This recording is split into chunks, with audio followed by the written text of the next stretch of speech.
The entire Xbox community is looking at the PlayStation community and doing this right now.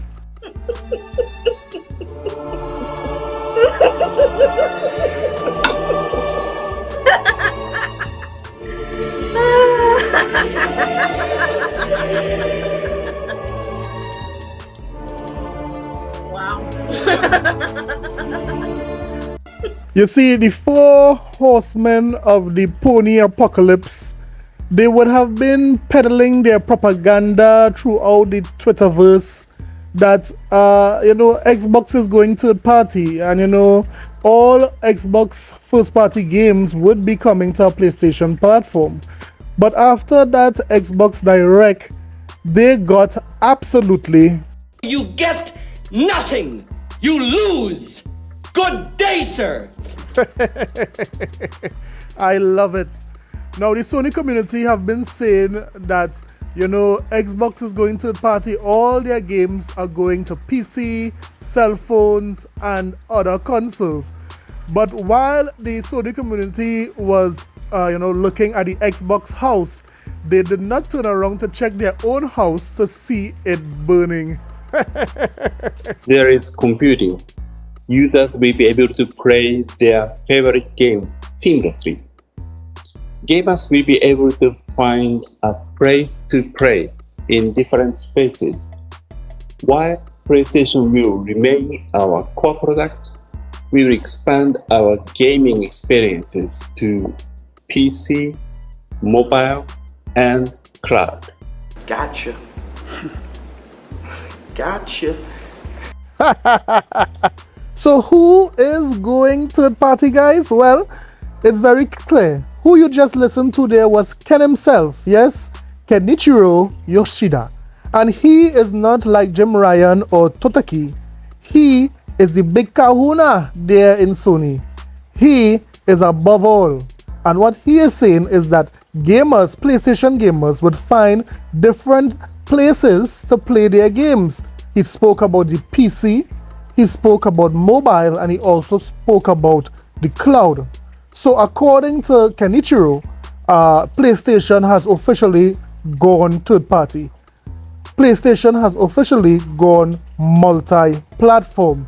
So while the Sony community have been trying to push a narrative, that narrative has stuck on to their platform. I love it. So what are we going to talk about today? Well, today we are going to talk about and recap all the things that were shown on Thursday. We would also look at, the release dates. We will look at how many games dates have been announced for Xbox. And we will really see how Xbox is dominating 2024 so far with good games, unlike Sony. So you know what? Let's talk about it. This is a sickness! Let's get it. Today on Now You Know Gaming History, we are talking about Nintendo consoles. Today, Nintendo is not known for the most powerful console. As a matter of fact, out of the three, Nintendo is the weakest. But did you know that at one point in time, a Nintendo console was one of the most powerful consoles on the planet? Yes, the Nintendo 64 was 3 times as fast as the PlayStation 1. So yes, the Nintendo 64 was at one point in time the most powerful console, or one of the most powerful consoles on Earth. Now, any children of the 90s would have told you if they got a Nintendo 64, they really had good games to play. Games like Mario 64, Donkey Kong 64, Super Smash Bros., F-Zero, Perfect Dark, GoldenEye. All those games were iconic hits back in those days. So yes, at one point in time, Nintendo was concerned about the power of their console. And at one point in time, it was one of the most powerful consoles in the world. So this segment was brought to you by the subscribe button. I know a number of you who are watching this video are not subscribed, so just hit the subscribe button. It will only take a second. So if you didn't know, now you know. So let's get back to the show. Let me just say, well done to Microsoft, well done to the Xbox team for putting on a great showing, a great direct yesterday. We had the 4 games that was promised, and we also had a surprise game.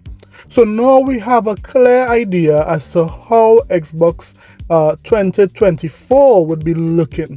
But like anything else, that showcase had a lot of haters. Yeah, you know what I'm saying? Like real hating, man, that's like an art form, man. You know, it's like you like a born a hater, you know, like myself, man. You know, a lot of cats think they hate, but man, I mean, I'm mad at everything, man. You know, brother got a nice car, man. Why you got a car, man? I only got 1 car. Why you got 3 cars or a wife or all that, man? That's played out, man. I hate on it till he's totally broke and ain't got nothing like me, you know what I'm saying? Cause yeah, that's what real hating is all about, man. So the first thing the haters said is that Hellblade 2 is too short. They said that the amount of money that Microsoft would have pumped into the franchise, about 15 million, it is too short, 8 hours. We even had another hater here, J-Dub. He is complaining that Microsoft, paid the Ninja Theory 15 million to make Hellblade 2, and it is shorter. So let's listen to the Game Rant article, and then we will dissect the haters and on what they are saying. Senua's Saga. Hellblade 2 will be a digital-only release costing $50. The game will have a similar length to its predecessor. Senua's Saga. Hellblade 2 will be a digital-only release, Xbox has confirmed. In a new blog about the game on the official Xbox Wire website, Ninja Theory studio head Dom Matthews stated that the game would not be getting a physical release, and would be available for $49.99. Senua's Saga. Hellblade 2 will be a game crafted from the heart, a game similar in length to the first Hellblade, with a focused narrative, and sold digital only at a price of $49.99, Matthews said. And you can once again expect to join Senua in understanding her world through perception puzzles led by her experiences of psychosis, in brutal and visceral combat and in traversal gameplay, this time across the harsh but beautiful landscapes of 10th century Iceland. Crucially, all these elements are intertwined in a unique visual and audio experience, where everything is in service of Senua's story. So, you can expect more of the same, but this time with the support to push our ambitions for immersion, fidelity and richness far further than before. Quote, the original Hellblade, Senua's Sacrifice was also initially released digital only, with a physical edition following a year later. Matthews' statement also confirms Hellblade 2 will last as long as its predecessor. According to How Long to Beat, players took 8 hours on average to beat the original game. Senua's Saga. Hellblade 2 is in its final months of development, according to Matthews, and will be released on May 21st. So there you have it. We are seeing that Hellblade 2 would be around 8 hours. It might be about 10 hours if it is you complete everything. But this game would be $50 as well.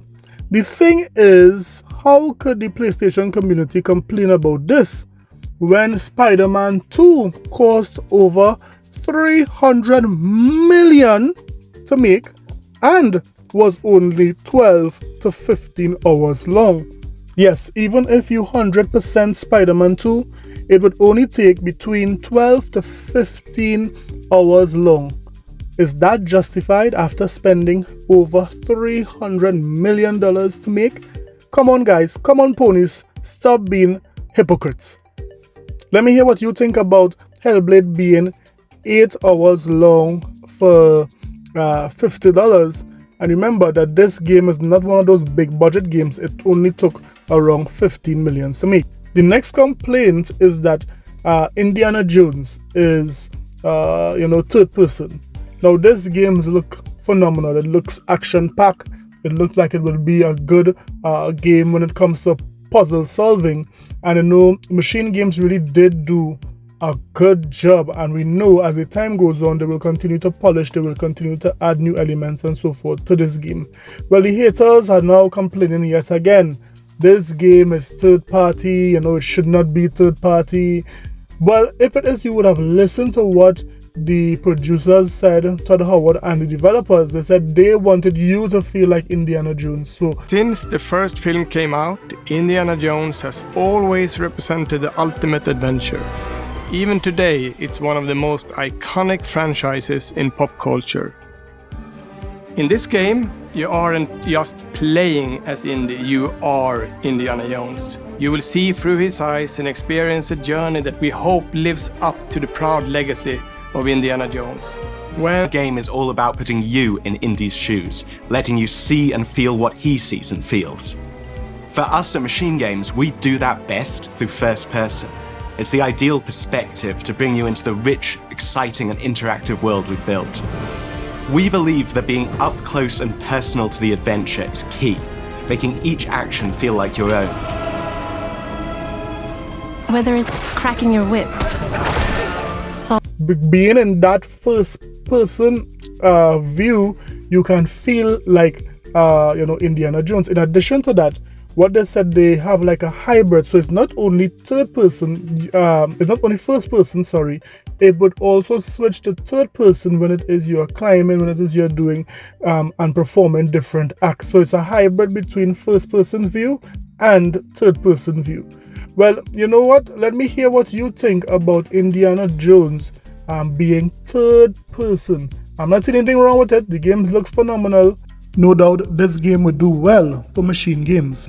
So we could conclude that here what, don't matter what, there would be haters.